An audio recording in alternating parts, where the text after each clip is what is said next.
Excise అధికారులపై BC political JAC chairman Rachala Yugandhar Goud చేసిన అవినీతి ఆరోపణలపై ఎక్సైజ్ శాఖ విచారణ కమిటీ వేశారు. Joint director Sasidhar Reddy, assistant secretary Nagalakshmi నేతృత్వంలో జరిగిన విచారణకు రాచాల యుగంధర్ గౌడ్ హాజరయ్యారు. హైదరాబాద్ నాంపల్లిలో ఆబ్కారీ శాఖ కార్యాలయంలో కమిటీ ముందు విచారణకు హాజరైన అనంతరము ఆయన మాట్లాడుతూ ఎక్సైజ్ కార్యాలయంలో office superintendent Syed Umar Ali, Wanaparthy excise సూపరింటెండెంట్గా పనిచేసిన ప్రభు వినయ్లపై తాను చేసిన ఫిర్యాదులపై విచారణ జరిగినట్లు తెలిపారు. తాము చేసిన ఫిర్యాదులపై అధికారులతో ఆధారాలతో సహా కమిటీకి అందజేసినట్లు వివరించారు.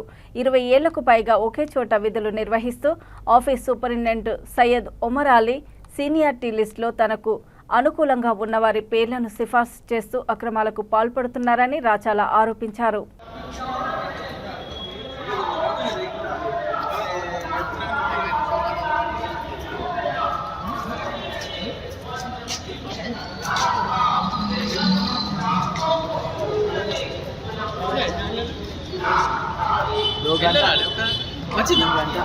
వనపర్తి ఎక్సైజ్ సూపరింటెండెంట్గా పనిచేసినటువంటి ప్రభు వినయ్ గారిపై మరియు ఈ కమిషనర్ ఆఫీస్లో ఆఫీస్ సూపరింటెండెంట్గా పనిచేస్తున్న సయ్యద్ ఉమర్ అలీపై బీసీ పొలిటికల్ చేసిన ఆరోపణలపై మా ఫిర్యాదుపై స్పందించిన ఎక్సైజ్ శాఖ నేడు ఒక కమిటీ ఎంక్వైరీ జరిగింది.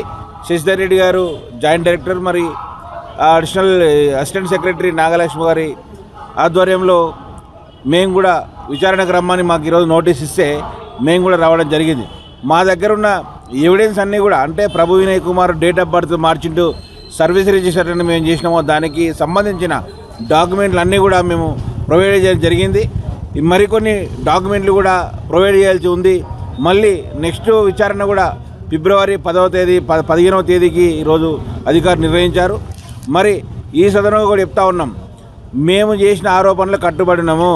సయ్యద్ ఉమర్ అలీ గారు సత్యహరిచంద్రలాగా చెప్పిన ఇన్ని రోజులు మరి నీ భాగవతం అంతా తెలుస్తూ ఉంది. ఈరోజు నీవు ఆఫీస్ జిల్లా కేడర్లో పనిచేసినటువంటి నీవు హెచ్ఓడికి ఎట్లా వస్తావు? అందరికి సంబంధం లేకుండా నీ ఒక్కడో ఎట్లా వస్తావు హెచ్ఓడికి? అదేవిధంగా నీ కమ్యూనిటీకి హైదరాబాద్ చుట్టుపక్కల పోస్టింగ్లు వేసుకున్న విషయం అందరికీ తెలిసిందే. ఈరోజు అనేక అవకతవకలకు ఈరోజు ప్రభు వినయ్ డేట్ ఆఫ్ బర్త్ మార్చింది కూడా సయ్యద్ ఉమర్ అలీ అని చెప్పి సందర్భంగా చెప్తా ఉన్నాం. మేము కూడా అధికారులకు అదే ఈరోజు డాక్యుమెంట్తో సహా, అంటే ఎవిడెన్స్తో సహా కూడా ఇవ్వడం జరిగింది. కాబట్టి వెంటనే మా ఫిర్యాదుకు స్పందించిన ఎక్సైజ్ శాఖ అధికారులు, డైరెక్టర్ గారు వెంటనే ఈ యొక్క విచారణకు ఆదేశించి చేయడం నిజంగా ఇది శుభపరిణామం.